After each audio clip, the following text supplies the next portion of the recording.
다같이 신앙 고백하심으로 셋째 날 아동부 주간, 고난 주간, 특별 새벽 기도회를 하나님께 드리겠습니다. 나는 전능하신 아버지 하나님, 천지의 창조주를 믿습니다. 나는 그의 유일하신 아들, 우리 주 예수 그리스도를 믿습니다.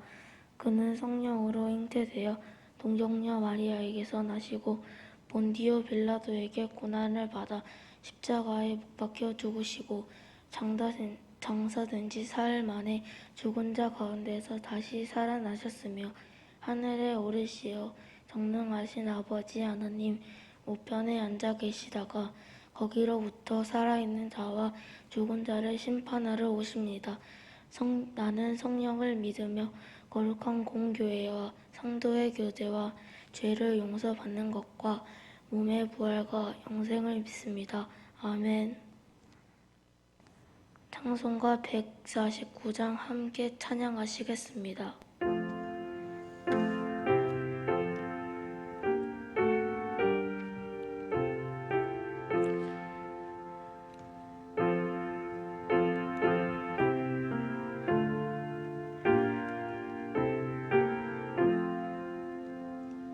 주 달려 죽은 십자가 우리가 생각할 때에 세상에 속한 욕심을 헛된 줄 알고 버리리네. 주 세신 구주 어깨는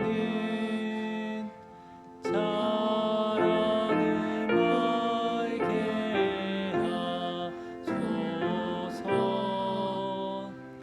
보혈의 공로 힘입어 교만한 맘에 버리네. 못 박힌 손발 보니 큰 잠이 나타내셨네. 가시로 만든 신면류가 우리를 위해 쓰셨네. 온 세상 만물 가져도 주내 못 갚겠네.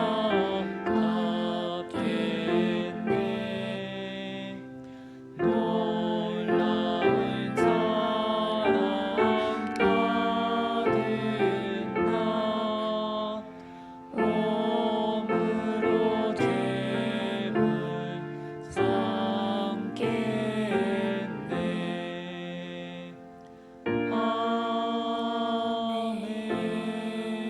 아멘. 이하랑 학생 나와서 기도하시겠습니다.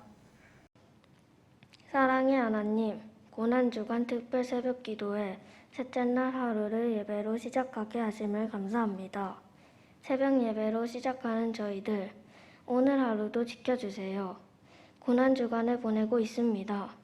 예수님이 십자가에 못 박혀 많은 고난을 당하신 주간을 맞아 우리는 예수님의 고통을 생각하며 생활하기를 소망합니다.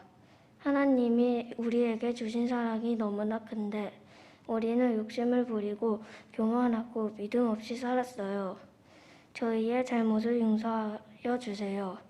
예수님께서 저희의 죄 때문에 십자가에 달리신 사실을 기억하게 하시고 우리 때문에 고통당하신 예수님께 더욱 감사하게 해주세요.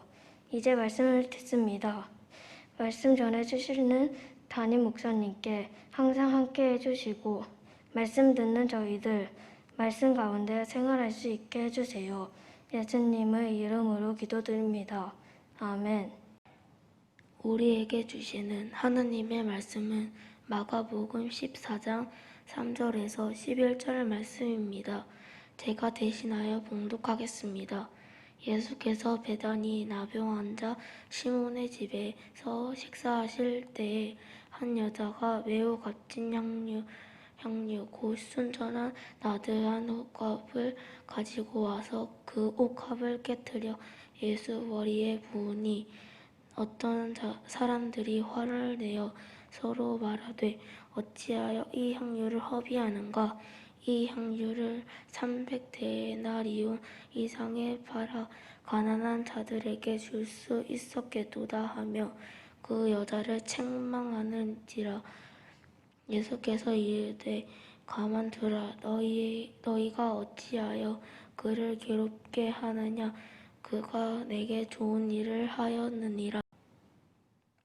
가난한 자들은 항상 너희와 함께 있으니 아무 때라도 원하는 대로 도울 수 있거니와 나는 너희와 항상 함께 있지 아니하리라.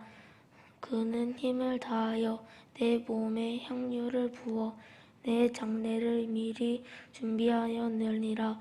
내가 진실로 너희에게 이르노니 온 천하에 어디서든지 복음을 전파되는 곳에는 이 여자가 행한 일도 말하여 그를 기억하게 하리라 하시니라. 12종의 하나인 가룟 유다가 예수를 넘겨주려고 대제사장들에게 가매 그들이 듣고 기뻐하여 돈을 주기로 약속하니 유다가 예수를 어떻게 넘겨줄까 하고 그 기회를 찾더라. 아멘. 담임 목사님 나오셔서 왜 십자가인가? 어느 쪽에 비중을 두십니까? 라는 제목으로 말씀 전하시겠습니다. 말씀 전하실 때 많은 은혜 받으시기 바랍니다. 왜 십자가인가? 고난주간 특별 새벽기도의 세 번째 날 수요일 아침입니다. 지난 주일 우리 예수님은 나귀를 타시고 구세주로서 예루살렘에 입성을 하셨습니다. 월요일에는 온갖 폐기물을 수거해 가시는 특별 청소부로서 성전을 청결케 하셨습니다. 화요일에는 종일토록 성전에서 주옥과 같은 설교를 하십니다. 내가 진실로 진실로 너희에게 이르노니 한 알의 밀이 땅에 떨어져 죽지 아니하면 한 알 그대로 있고 죽으면 많은 열매를 맺느니라 라는 유명한 설교와 더불어 여러 비유로 말씀해 주셨습니다. 그리고 수요일인 오늘은 고난주간 가운데 좀 특별한 날이 되겠습니다. 이 날은 예수님께서 성전에 들어가시지 않고 성전 밖 베다니 동네에서 지낸 하루가 되기 때문입니다. 베다니는 말씀드린 대로 빈자들의 마을, 즉 가난한 사람들의 마을이라는 뜻을 가진 동네입니다. 예수님은 그날 그 마을에 사는 나병 환자 시몬의 집에서 식사를 하셨습니다. 바로 그때 한 여자가 들어오더니 가져온 옥합을 깨뜨려 그 속에 든 향유를 예수님의 머리에 붓는 일이 벌어졌습니다. 이 일로 제자들 사이에 웅성거림으로 들끓기 시작하죠. 어떤 일은 화를 내기도 하고 어떤 일은 향유의 값을 계산하느라 분주했고 성질이 급한 자들은 버럭 화부터 내기 시작했습니다. 이런 행동을 하면서 사전에 의논 한 번 없이 했다는 것입니다. 또한 이 여인의 행동 방향이 잘못됐다는 것입니다. 가난한 자들을 향하여야 할 것이 이렇게 예수님께 쏟아 부음으로 말미암아 허비가 되고 말았다는 것입니다. 그런 가운데서 예수님은 제자들을 조용히 타이르며 여인의 행동을 옹호하고 났습니다. 6절입니다. 이제 그만하거라. 어찌하여 이 여인을 자꾸 괴롭게 하느냐? 이 여인은 내게 좋은 일을 하였다. 라고 여인의 행동의 방향이 잘못된 것이 아니라 제자들의 생각의 방향이 틀렸다고 지적을 하셨습니다. 세상에 때가 묻은 어른들의 사고에는 항상 숫자에 집착하는 경향이 많습니다. 얼마짜리 집이냐? 얼마짜리 차이냐? 얼마짜리 옷인가? 얼마짜리의 가방인가? 이런 것에 관심이 많습니다. 그러나 진정한 사랑은 숫자적인 값으로 따지거나 말하지 않습니다. 하고 보면 오늘 이 장면은 우리에게 진정한 헌신이 무엇인지 가르쳐 줍니다. 어떻게 보면 우리 주님께서 십자가를 바로 앞두고 진정한 헌신이 어떤 것이며 어떠해야 할 것인가를 교훈하시기 위해 오늘 하루 성전으로 들어가시지 않고 실제적인 교훈을 주시고자 하신 것 같습니다. 진정한 헌신은 어떠하여야 할까요? 첫 번째는 계산을 초월한 헌신입니다. 계산을 초월한 헌신입니다. 계산을 초월한 헌신이어야 진정한 헌신이 될 수 있다는 것입니다. 본문에 등장하는 무명의 여인이 쏟아부은 향유는 부촌의 삶에서 준비해 놓은 향유가 아니었습니다. 빈자의 마을에 살면서 준비해 놓은 향유였던 것입니다. 넉넉한 여유로운 삶에서 준비한 것이 아니라 찌달리는 가난 속에서 준비해 놓은 소중한 것이었습니다. 그러나 향유의 가치를 따진다면 누가 더 가치 있게 여기겠습니까? 제자들이 아니라 여인이었을 것입니다. 그런데 왜 제자들이 값을 따지고 나오는 것입니까? 그것은 주님에 대한 사랑과 헌신의 마음이 없었기 때문입니다. 진정한 헌신은 값을 매기지 않습니다. 값이 없어서가 아니라 값으로 따질 성질의 것이 아니기 때문이죠. 만약 그게 아니라면 하나님이 독생자 예수님을 우리에게 주신 것도 우리와 예수님의 가치를 따져보고 그렇게 하신 것이겠습니까? 하나님도 값을 매기지 않으셨습니다. 값으로 따졌다면 어떻게 독생자 예수님을 우리를 위해 죽게 하실 수 있겠습니까? 이것은 그런 것이 아닙니다. 이것은 사랑의 차원이고 그 사랑에서 비롯된 헌신의 차원인 것입니다. 물질과 계산을 초월하지 않으면 진정한 헌신은 있을 수가 없는 것입니다. 우리는 이것을 잊지 말아야 할 것입니다. 두 번째는 전부와 전폭의 헌신이어야 한다는 것입니다. 전부와 전폭의 헌신이어야 한다는 것입니다. 우리는 이 여인의 행동에서 문제를 찾는다면 왜 옥합에 든 향유만 부어드려도 되었을 것인데 무엇 때문에 옥합까지도 깨뜨려야 했는가 하는 것입니다.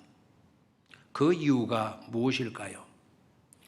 이 여인이 옥합을 깨뜨린 것은 주님을 향한 최고의 사랑에서 비롯된 것이었습니다. 한 방울의 향유도 남기지 않고 바치겠다는 것입니다. 또한 주님 앞에 완전히 깨어지기를 결단하는 표현인 것입니다. 내 고집, 내 방법으로 더 이상 살지 않고 전폭적으로 주님께 맡기며 살겠노라고 하는 고백인 것입니다. 더 나아가 자신의 헌신이 다시는 주워 담을 수 없는, 다시 주워 담을래야 담을 그릇이 없는 그런 삶을 살겠노라는 결단인 것입니다. 어느 선교사의 서양문 가운데 이런 구절이 떠오릅니다. 내가 하나님이 부르신 선교의 길을 떠나지만 선교지를 향한 표는 있어도 돌아오는 표는 가지지 않을 것입니다. 바로 이게 진정한 선교사의 헌신적 자세가 아니겠습니까? 무엇을 바치고 돌아올 것을 기대하거나 남은 것이 있다면 그것은 진정한 헌신일 수가 없는 것입니다. 이 여인의 헌신은 실로 값진 헌신이었습니다. 그러나 같은 장면에서 우리는 안타깝게도 가룟 유다의 헌신적 모습이 아닌 배신의 모습을 보게 되어 가슴이 쓰립니다. 가룟 유다는 그렇게 계산에 놀아나더니 결국 예수님을 은 30에 팔아 넘기고 맙니다. 예수님은 그에게서 전부가 아니었던 것이죠. 한 부분에 지나지 않았던 것입니다. 예수님께 무게중심을 두지 않고 은 30에 더 큰 무게중심을 두고 있었던 것입니다. 왜 유다는 여인의 진정한 헌신적 행동을 허비로 바라보았을까요? 삶의 목적이 또한 달랐기 때문입니다. 가룟 유다의 생각대로라면 예수님을 팔아서 받은 그 돈으로라도 가난한 자들을 도와야 하지 않았겠습니까? 그러나 유다는 그 돈을 준 자들을 찾아가 그 돈을 도로 갖다 주고는 자살하고 말지 않았습니까? 그리고 그 돈도 성전에 두기 곤란하다 하여 피밭을 사버리고 말죠. 진정한 헌신은 무엇일까요? 그렇다면 저와 여러분들은 어디에 속하고 있는 것입니까? 여인이고 있습니까? 아니면 유다이고 있습니까? 우리가 살아야 할 삶은 어떤 것이어야 하는 것입니까? 오늘 이 수요일 아침 우리는 이 점을 생각하면서 바른 헌신적 자세를 가지고 살아가는 복된 우리의 삶이 되어지기를 간절히 바랍니다. 감사합니다.